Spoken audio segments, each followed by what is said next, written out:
रामपुर नामक गांव में सुंदरैया नामक एक बहुत ही धनी व्यक्ति रहता था। उसने अपनी मेहनत से एक बहुत बड़ा बिजनेस खड़ा किया था।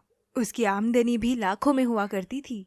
सब कुछ सकुशल चल ही रहा था कि अचानक एक दिन उसके दोस्त वेंकट ने उसे बहुत बड़ा धोखा दे दिया। धोखे से उसने न सिर्फ उसका व्यवसाय बल्कि निजी संपत्ति भी हड़प ली। सुंदरैया रातों रात सड़क पर आ गया। वो बहुत परेशान था कि अब वो जिंदगी में क्या करेगा। हे भगवान, आखिर आपने मेरे साथ ऐसा क्यों किया? मैंने आपकी भक्ति में कोई कमी नहीं रखी, सारे पूजा पाठ समय पे करता रहा, तो फिर मेरे ही नसीब में ये सब क्यों? अब मैं अपने बीवी बच्चों को कैसे पालूंगा? मैं आखिर जिंदा कैसे रहूंगा? मेरा मर जाना ही बेहतर है। मैं अब क्या करूंगा? और फिर निराश होकर वो अपने बीवी बच्चों के पास जाता है। सुनो, तुम बच्ची को लेकर अपने मायके चली जाओ, कुछ दिनों तक वहीं रहना। ये आप क्या कह रहे हैं? मैं जैसा कह रहा हूँ वैसे ही करो। ऐसा कहकर सुंदरैया खुद गांव के किसी किनारे पे निकल जाता है आत्महत्या करने।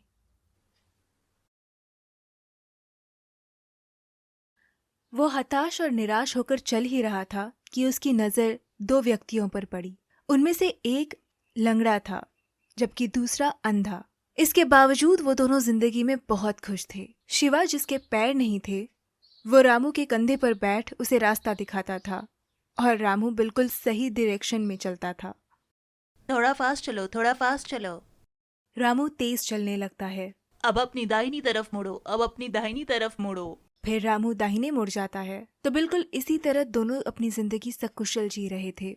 ये सब देख सुंदरैया को कुछ अजीब लगता है और वो उनका पीछा करने लगता है।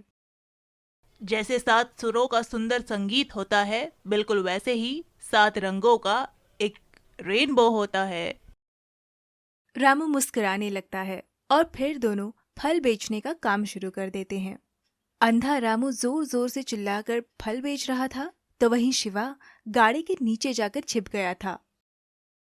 आम लो, हरे आम, पीले आम। इन्हें फल बेचता देख वहां एक व्यक्ति फल खरीदने आता है।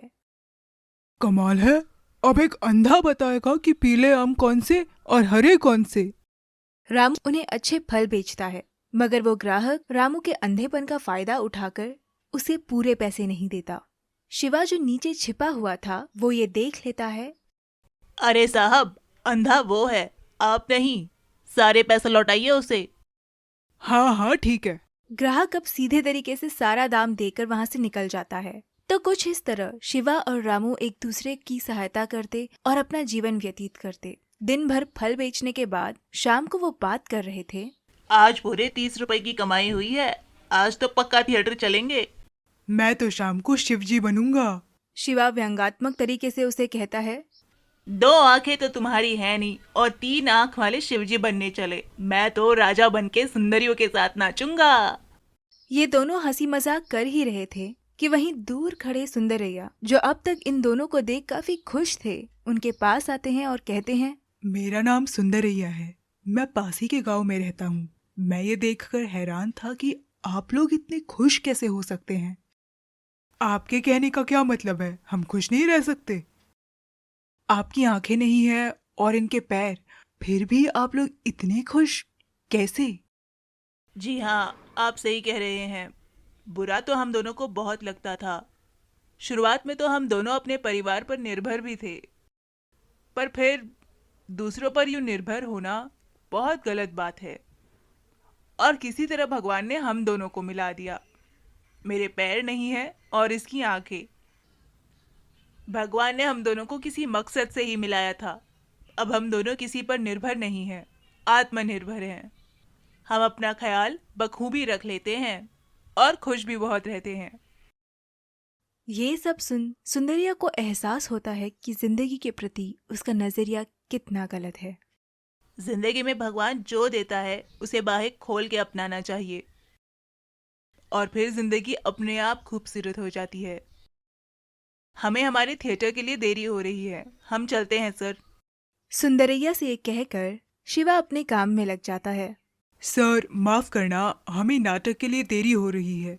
वो अपना गाड़ा लेकर वहां से चलने लगते हैं। फास्ट चलो, राइट में। सुंदरैया अब जीवन को अच्छे से समझ चुका था और आत्महत्या का ख्याल भी छोड़ चुका था।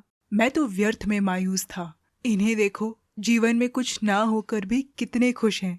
मेरे पास तो फिर भी हाथ पैर हैं, जीवन है। और क्या हो गया अगर मेरी सारी दौलत चली गई?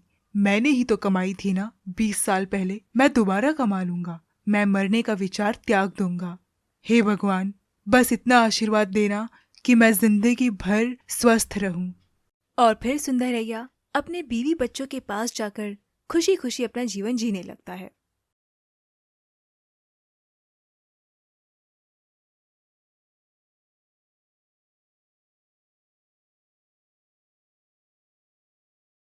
वहीं दूसरी ओर रामू और शिवा नए कपड़े खरीदकर शाम को अपना नाटक देखने चलते हैं। शिवा अपने दोस्त रामा को पूरा नाटक समझाने लगता है क्योंकि रामा तो देख नहीं सकता था।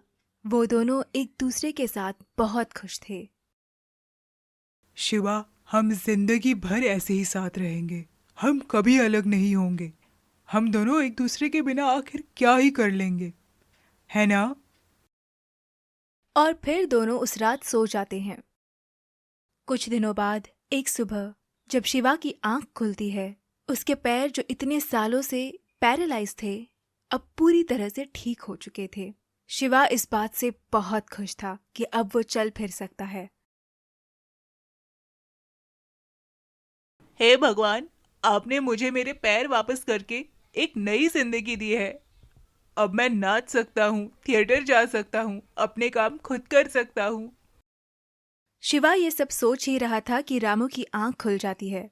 शिवा, चले? वो बड़े प्यार से पूछता है। ये सुन शिवा की आंखों में भी खुशी झलकती है।